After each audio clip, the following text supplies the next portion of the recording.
परमात्मा की प्राप्ति के लिए, प्रभु मिलन के लिए साधना में जप का क्या महत्व है? जप कैसे करना चाहिए? क्या जप की कोई विधि है?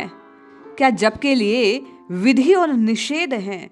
इन सभी प्रश्नों के समाधान के लिए हम आप परम पूज्य श्री पथिक जी महाराज के लेखों को श्रवण कर रहे हैं और आज इसी श्रृंखला में साधना में जप के स्वरूप को जानने का प्रयास करते हैं।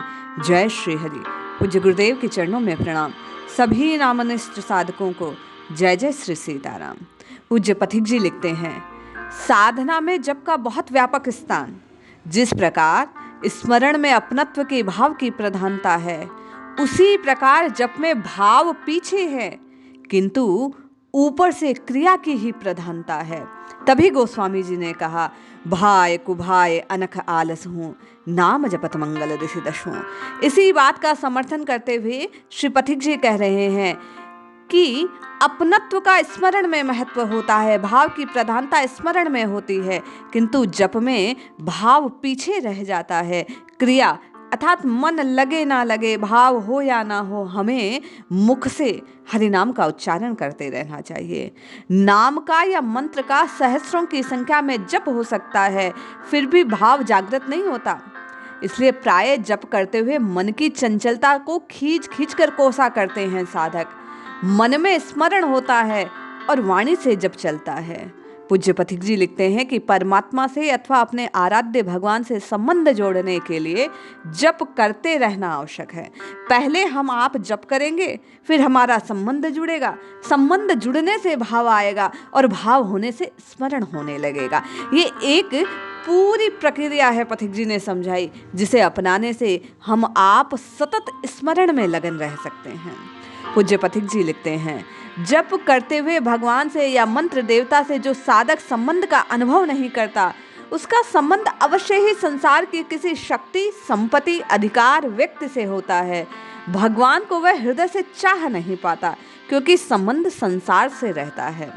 पूज्य पथिक जी लिखते हैं, जप करते हुए साधक के लिए सर्वप्रथम आवश्यक बात है, नाम जप करते ही ये दृढ़ विश्वास रखे कि जिस भगवान का मैं नाम ले रहा हूँ, वह सर्वव्यापक परमात्मा, वह भगवान मुझसे दूर नहीं है, प्रतिक्षण मिला हुआ है। भले ही हम उसे अपनी आंखों से देखें ना देखें, किंतु वह हमें देख रहा है। उसी की सत्ता से हम सब कुछ कर रहे हैं।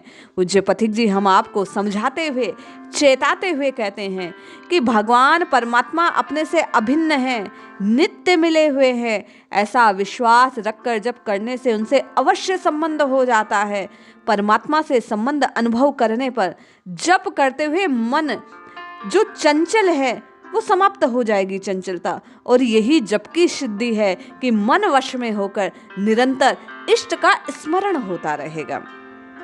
जप करने की कई विधियां प्रचलित है, पूज्य पथिक जी लिखते हैं, परंतु जिस प्रकार मन जप में लग जाए वही सुंदर है।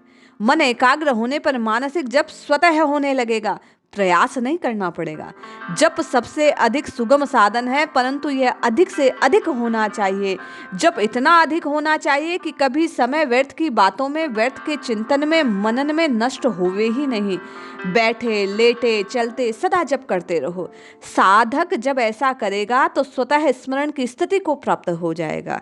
भगवान का संबंध विस्मरण न हो, यही तो जप की सिद्धि है।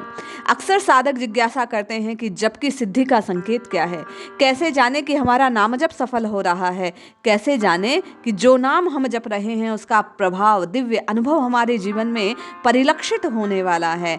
यहाँ पथिक जी ने यह भाव व्यक्त किया कि भगवान का संबंध विस्मरण न हो। जब ऐसी स्थिति हृदय में आ जाए कि केवल और केवल अपने इष्ट की याद बनी रहे, वही जप की सिद्धि है। माला के सहारे जप अधिक होता है। जिन्हें माला रखने में अड़चन है, उन्हें समय निश्चित करके जप करना चाहिए। अवकाश मिलते ही स्वतः जप होने लगे, ऐसा अभ्यास बढ़ा लेने पर होता है, एकाएक नहीं, अपितु धीरे धीरे धीरे जब हम आप जप करते रहेंगे, नाम जपते रहेंगे, राम राम कृष्ण कृष्ण भजते रहेंगे, तो एक दिन ऐसी स्थिति आएगी कि स्वतः रोम रोम में वह नाम चलने लगेगा। जप के सहारे जितना अधिक मन की वृत्तियां रुकेगी, अंतर्मुखी होगी, उतनी ही शक्ति, मनोबल की वृद्धि होगी अंतःमुखी वृत्ति होने पर अपने दोषों का सरलता से दर्शन होगा। अभी हम आप पथिक जी के कहे अनुसार बाह्य दृष्टि को करते हैं तो दूसरों के दोष का दर्शन करते हैं। जब नाम जपते जपते वृत्तियां अंतःमुखी होंगी, भीतर उतरने का प्रयास करेंगे, तो हमें हमारी कमियां, हमारे दोष और फिर वो दोष दूर करने का प्रयास होगा।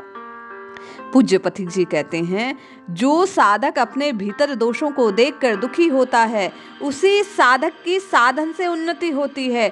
जो साधक अपने दोषों को देखकर दुखी नहीं होता, उन्हें दूर करने का प्रयास नहीं करता, आसक्तिवश उसकी कभी उन्नति नहीं हो पाती।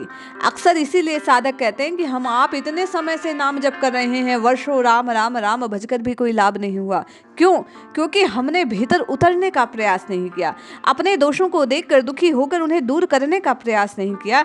इसीलिए जबकि सिद्धि का प्रभाव हमें दृष्टिगोचर नहीं होता। पूज्य पथिक जी कहते हैं, जप करते हुए नाम के साथ नामी के चरित्र का, विग्रह का, स्वरूप का, लीला का मनन करना चाहिए। अर्थ का मनन करते हुए जप करना उत्तम रहता है।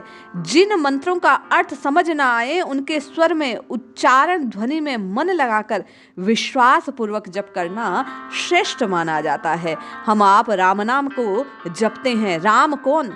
रमन्ते योगिने यस्मिन् सा रामम उच्यते। वे राम जो योगियों में निवास करते हैं, वे राम जो घट घट में निवास करते हैं, वे राम जो रोम रोम में हम आप के रमे हुए हैं, वे राम जो समस्त ब्रह्मांडीय शक्ति का आधार हैं, वे राम जिसमें समूचा ये ब्रह्मांड लीन है, उन्हीं से उत्पन्न और उन्हीं में वापस विलय हो जाता है, वही राम है।